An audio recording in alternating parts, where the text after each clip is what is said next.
उदालगुरिनि डिमाकुसियाव बड'लेण्ड साहा आबादारिफोरनि रुफाथि मायथाइ फालिथाय आरो 53 बोसोरारि बोसोरसालिया जथुम्माया दिनैनिफ्राय 1996 मायथाइयाव दाजेननाय दुलाराय बड'लेण्ड उन्दै साहा आबादारि आफादा देग्लाय 25 बोसोर जाबाय। बे थांखिजों लोब्बा लाखिनानै उदालगुरि जिल्लानि डिमाकुसि बाजार खलायाव 13 आरो 14 डिसेम्बराव साननैनि मेहेरगोनां बायदि हाबाफारिजों खुंगा 53 बोसोरारि बोसोरसालिया जथुम्माखौ गाजा गोमजायै खुंफुंदों। लोगोसेनो डिमाकुसि जननिबो बोसोरसालिया जथुम्माखौ खुंफुंदों। हाबाफारि बायदियै दिनै फुंनि समाव थान्दै नाजावनाय आरो थान्दैमेल जिरायो। डिमाकुसि जननि थान्दैमेलखौ बेखेवना होयो दुलाराय बड'लेण्ड उन्दै साहा आबादारि एस'सिएशननि बुंथिगिरि देबासिस बब्राया। बेलासि 3 रिंगायाव दुलाराय बड'लेण्ड उन्दै साहा आबादारि आफादनि थान्दैमेल जुथुमगोन। बेखौ बेखेवना होयो बिटिसिनि बारग' बुंथिगिरि त्रिदिप दैमारिया। गाबोन 14 डिसेम्बर बुधबार खालाराव फुंनि समाव आफादनि फिरफिला बेरहोगोन आफादगिरि जौस्रां बर'आ। रुंसारिफोरनो बिबार बावजेनगोन एबिएसबि जिएनि लेङाइ आफादगिरि केम थाफाया। बिनि उनाव बायदि गाबनि हारिमु दिन्थिफुंनाय जागोन। दुलाराय बड'लेण्ड उन्दै साहा आबादारि आफादनि खुगा लाइसि सना बिलाइखौ बेखेवगोन बिटिआरनि लेङाइ गाहाय खुंगिरि गबिन्द चन्द्र बसुमतारिया। बेलासिनि समाव आफादगिरि जौस्रां बर'नि आफाद सामलाय गेवलां मेलखौ बेखेवना होगोन आसाम आयेन आफादनि बुंथिगिरि बिश्वजित दैमारिया। गिबियावनो नोंथांमोनखौ साबायखर बावबाय। दिनैनिफ्राय बे डिमाकुसि बजार खलायाव जोङो साननैनि हाबाफारि लानानै अल बड'लेण्ड स्मल टि ग्र'वार्स एस'सिएशननि जिहेतु 25 बोसोर माने कमप्लिट जाबाय। बेखायनो जों रुफाथि मायथाइ फोरबोजों लोगोसे जोंहा 53 बोसोरारि जि जुथुमा बेखौबो जों खुंनाय लादों। दिनै बेजों लोगोसे डिमाकुसि जन अल बड'लेण्ड स्मल टि ग्र'वार्स एस'सिएशननिबो 53 बोसोरारि जुथुमाखौ लादों आरो बिथांमोननि डेलिगेटआ दा जाबाय थादों आरो दान्दिसे उनावनो जोंनि सेन्ट्रेल कमिटिनि डेलिगेट सेसनाबो जासिगोन। जोङो बेजों लोगोसे जों बयबो मिथियो जे जोंनि बड'लेण्ड ओनसोलाव 1980 मायथाइनिफ्रायसो जों साहा आबादखौ जोंनि मानसिफ्रा बड'लेण्ड ओनसोलनि सुबुंफ्रा गायजेनदों आरो बे हिसाबै जोंनि बे ग्र'वार्सनि समयसाफोरखौ लानानै ग्र'वार्सनि जेब्लानोखि बुंनो गोनां बाथ्राफोरखौ जथायै बुंनो थाखाय जों मोनसे अल बड'लेण्ड स्मल टि ग्र'वार्स एस'सिएशन मुङै 1996 मायथाइयाव जोङो फरमेसन खालामदोंमोन आरो बियो दिनै 25 बोसोराव हाबबाय। बेखायनो जोङो रुफाथि मायथाइ फोरबो फालिगासिनो दङ। गाबोन जिहेतु गेवलां मेल जागोन बेहाय माने गुबै सोर बाहागो लागोन? जों गाबोननि गेवलां मेलाव जोंहा गाहाय आलासि हिसाबै बिटिआरनि मन्त्रि बड'लेण्डनि मन्त्रि लेन्ड एन्ड रेभिनिउ फरेस्ट मन्त्रि रन्जित बसुमतारी बिथाङा बेहाय बाहागो लागोन आरो बेजों लोगोसे जोंनि आसाम आयेन आफादनि मानगोनां बुंथिगिरि बिश्वजित दैमारिया मेलखौ बेखेवना होफैगोन। बेजों लकेल इएम दावबायसा बर' बिथाङाबो बे आलासि महरै फैगोन। बिनि आगोल जोंहा बेहाय मोनसे सुबिनर बिसम्बि जोङो दिहुननो लादों बा बे बिसम्बिखौ गबिन्द बसुमतारी मानगोनां डिपुटि चिफ बड'लेण्डनि बिथाङा बेखेवना होफैगोन। अबयसे अफिसियेल हिसाबै जोंहा टि डाइरेक्टर रमेनलाल बैस' बिथाङा फैगोन आसाम गभर्नमेन्टनिफ्राय आरो इडि नर्थ इस्ट जनेल अफिसनि मुस्रिमा अरुनिता फुकन जादबा बेहाय बाहागो लाफैगोन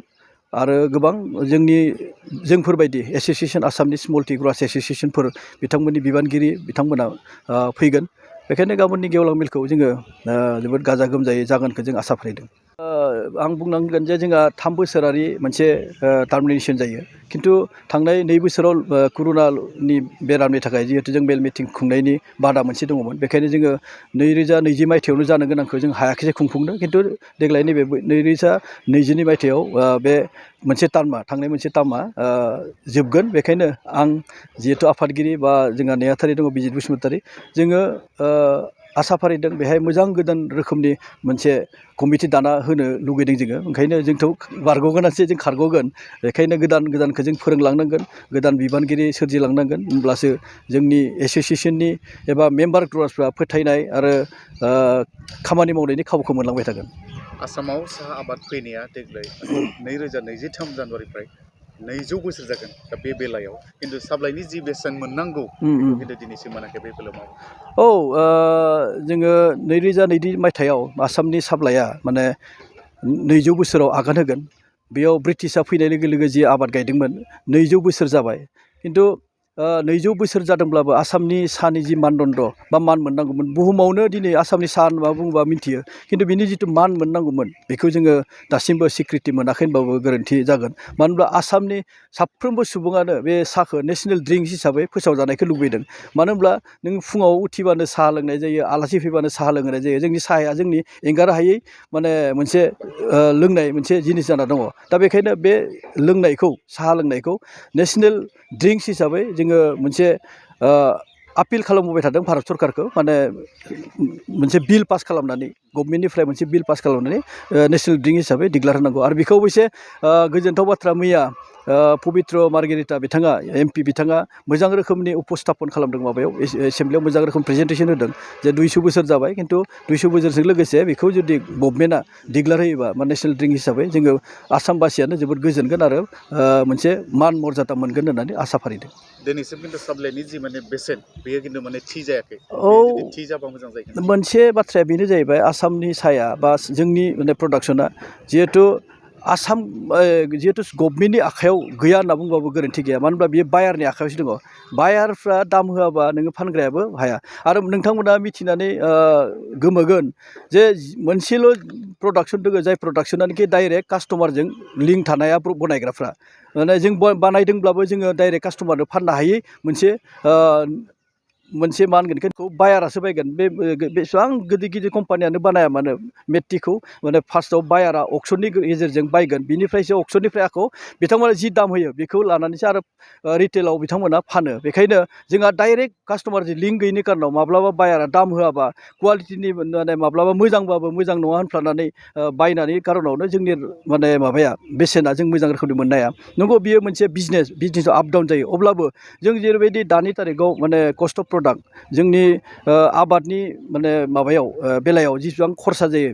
बिनि खरसानि जोङो थाइसेबा थाइनैल' माने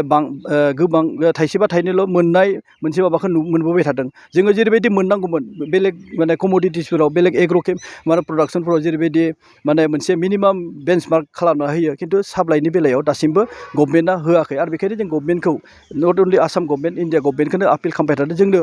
बिथांमोननिफ्राय फैसाखौ ना गभर्नमेन्टनिफ्राय मात्र गभर्नमेन्टआ जोंनो फेसिलिटेट खालामना होनांगौ जे जोंनो मोनसे बेन्चमार्क फ्लर मोनसे प्राइस खालामना होनांगौ जाय प्राइसखौ मेट्टिया मोनोब्ला मेट्टि मोननाय लोगो लोगो जोंनो ग्रिन लिपआवबो जों मोनगोन बेखायनो जों गभर्नमेन्टनियाव बे प्राइसखौ जोंबो जाहाथे थांना थानो हानाय जोंबो मोनसे गोजोन संसार जानो हानाय जोंनि स्टेजि सुबुं माने समाजाबो मोजां माने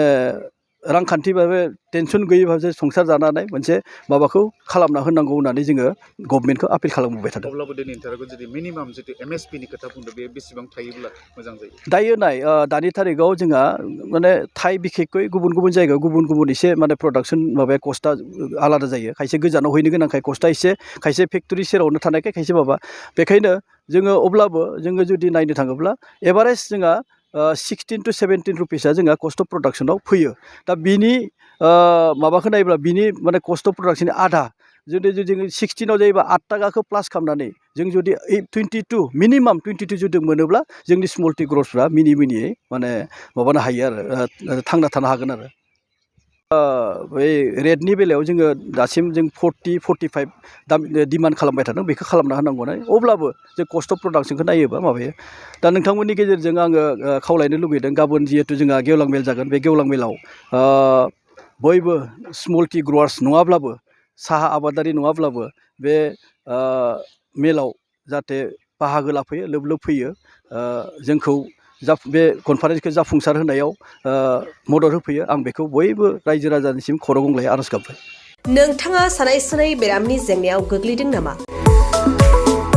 जुदि नोंथाङा सानाय सुनाय दंब्ला जिंगासिनांगौ गैया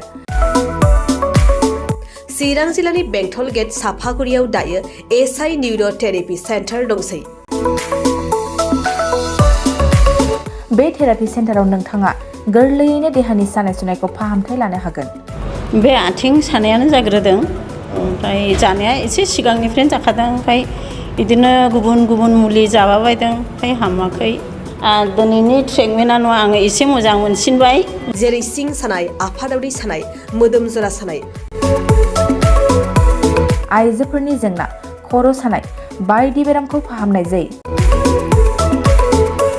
लोगोसेयैनो बे सेन्टाराव थानानै फाहामथाय लानो हानायनिबो सुबिदा खालामदों